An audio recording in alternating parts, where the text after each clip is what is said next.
Welcome back to Notre Dame Day. I'm Colleen Wilcox. With me now is a very special individual, the University of Notre Dame's Executive Vice President, John Affleck-Graves. And Dr. John Affleck-Graves was elected Executive Vice President in 2004. His responsibilities include overseeing human resource activities for a workforce of more than 4,000 employees, the largest employer, by the way, in St. Joseph County, as well as directing the university's construction program.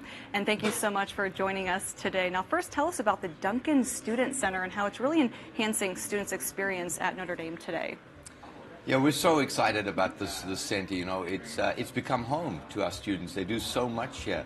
They eat here, they study here, they meet with their friends, they exercise, they do all sorts of other activities. So just a truly, truly exciting space that will become such a central part of university life. Very exciting for students, especially. Very exciting. Can you kind of walk us through the building, the first and the second floors? Sure, it's a big building, 120 yards long.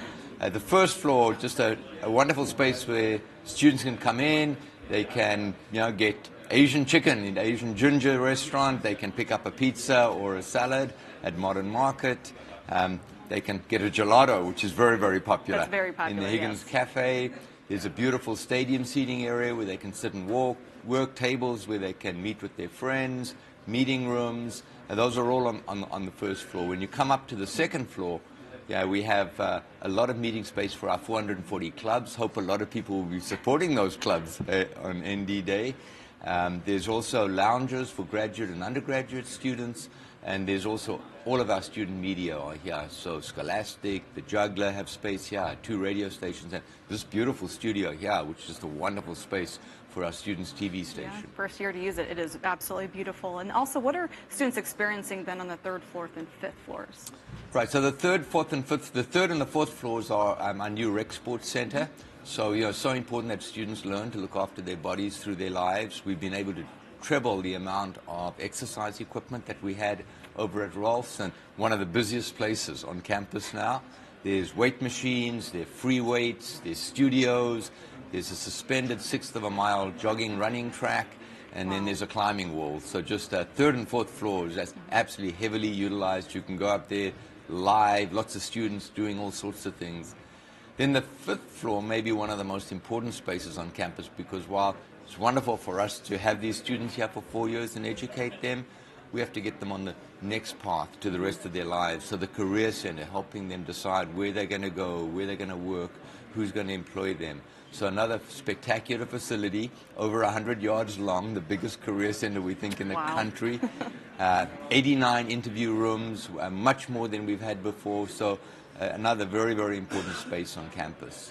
Something a lot of people are also talking about, the School of Architecture. They have a new home as well, and they will. And when will that facility be ready? So the new, the Matt and Joyce Walsh Family Hall of Architecture opens January 2019. So very, very pleased that that building is coming on well, and lots of studio space for the students to work in, and also the architectural library will be there.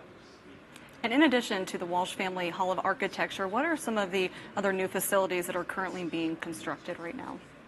Well, I think one of the most important one is the new men's residence hall. So that's going on just next to the bookstore, and that will open next August. So not this August, but following August, the young men will move in there.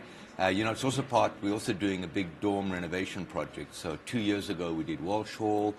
This year we did Baden Hall for the full year. The young ladies from Baden moved into Pangbourne.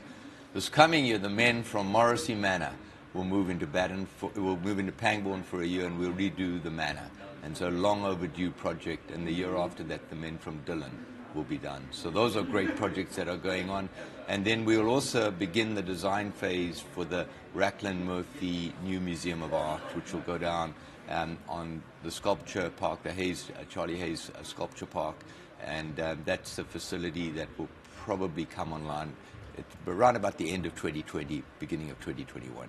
Just seems like there's a lot of exciting projects coming up, a lot of energy on campus. Do you feel that? I do. It's amazing. Every time we finish a round of buildings like the Crossroads, I think, okay, we're done for a while. But there's just so many great things that we can offer, great opportunities for our students, places where, as I say, where they can come here and relax, be with their friends, eat, exercise.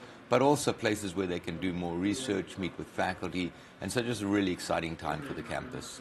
All right, well, we thank you so much for your time today. We really appreciate it here at Notre Dame Day.